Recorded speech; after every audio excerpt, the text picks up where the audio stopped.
ஒரு வாக்குறுதி. ஒரு காட்டு விலங்குக்காக ஒரு தீர்க்கதரிசியே தன்னை பணயம் வைக்கிற அளவுக்கு வலிமையான ஒரு வாக்குறுதி. தமிழ் காப்பியமான சீலா புராணத்திலிருந்து வர்ற இந்த நம்ப முடியாத கதையை தான் நாம இன்னைக்கு ஆழமா பார்க்க போறோம். வாங்க இந்த கதைக்குள்ள பயணம் பண்ணலாம். ஒரு மானுக்காக ஒரு தீர்க்கதரிசியே பிணையா? கேக்குறதுக்கே ரொம்ப ஆச்சரியமா இருக்குல்ல. இது வெறும் கற்பனை கதையா இல்ல இதுக்குள்ள ரொம்ப ஆழமான ஒரு செய்தி இருக்கா? வாங்க பார்க்கலாம். நம்ம கதை நபிகள் நாயகம் ஒரு மலைப்பாதையில பயணம் செய்யும்போது தொடங்குது. ஆனா இது ஒரு சாதாரண பயணம் கிடையாது. அந்த வனாந்தரத்தோட அமைதிக்கு நடுவுல மனிதநேயத்துக்கும் நம்பிக்கைக்கும் ஒரு பெரிய சோதனையே காத்துக்கிட்டு இருந்துச்சு. சீரா புராணத்துல அந்த இடத்த வர்ணிக்கும்போது அப்படியே கண் முன்னாடி ஒரு ஓவியம் விரியுது. குளிர்ந்த நிழல், ஒளி வீசுற மலைகள், தேன் சொற்ற மலர்கள்னு எல்லாமே ரொம்ப அமைதியா இருக்கு. இந்த தெய்வீகமான சூழல்தான் அடுத்து நடக்க போற ஒரு பெரிய நாடகத்துக்கான மேடையா மாறப்போகுது. ஆனா இந்த அமைதி ரொம்ப நேரம் நீடிக்க போறதில்ல. ஏன்னா கருணையும் கொடுமையும் நேருக்கு நேரா சந்திக்க போற ஒரு தருணம் ரொம்ப வேகமா நெருங்கிட்டு இருந்துச்சு. இங்கதான் கதையோட 2 துருவங்கள் சந்திக்குது. ஒரு பக்கம் தன் வாழ்க்கைக்காக இரக்கத்தையே மறந்த ஒரு வேடன், இன்னொரு பக்கம் தன் குட்டிக்காக உயிருக்கு போராடுற ஒரு தாய்மான். இது வெறும் வேட்டக்காரன் விலங்கு சண்டை இல்ல, இது தாய்மைக்கும் பிழைப்புக்குமான ஒரு போராட்டம். மரணம் உறுதின்னு நினைச்ச அந்த மானோட கண்களுக்கு நபிகள் நாயகம் ஒரு சின்ன நம்பிக்கை ஒளியா தெரியறாரு. அந்த நொடியில ஒரு அற்புதம் நடக்க போகுதுங்கிற அறிகுறி தெரிய ஆரம்பிக்குது.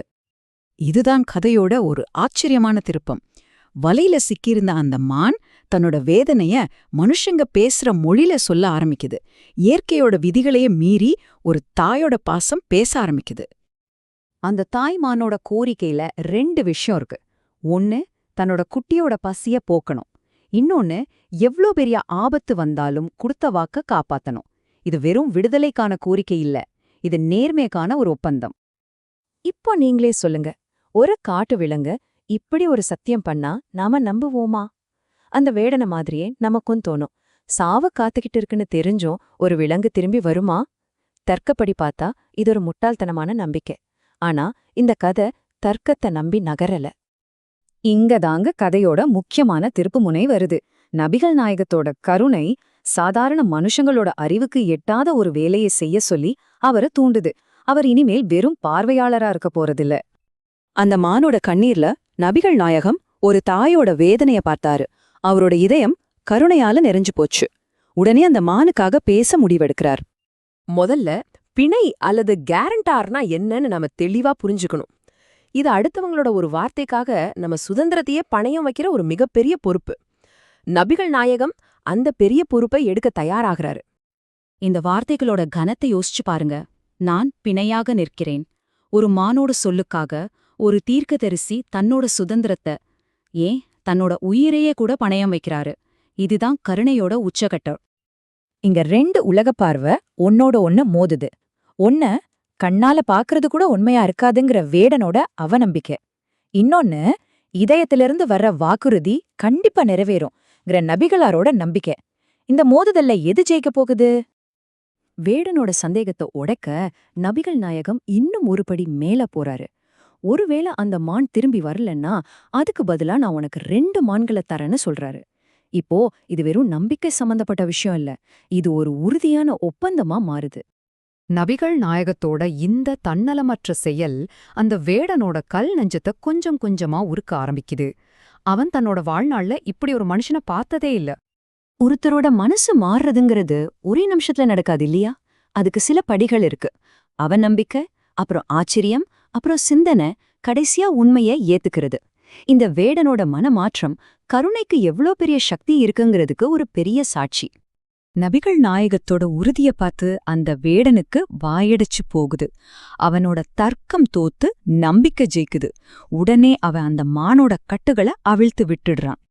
சரி, வேடன் நம்பிட்டான். நபிகள் நாயகம் உறுதியா இருக்காரு. ஆனா இப்போ எல்லா பொறுப்பும் அந்த மான் கையில தான் இருக்கு. அது கொடுத்த வாக்க காப்பாத்துமா இல்லனா காட்டுக்குள்ள ஓடி மறைஞ்சிடுமா?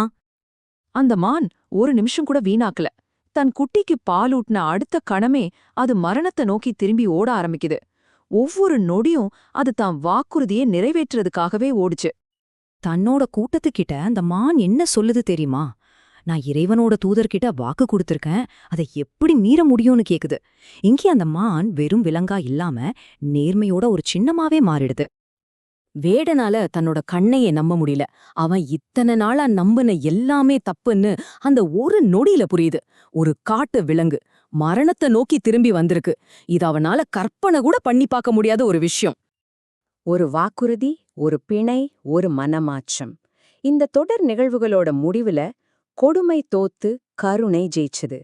வேடன் தன்னோட கொடூரமான தொழில விட்டா, மான் தன்னோட வாழ்க்கையே திரும்ப பெத்தது.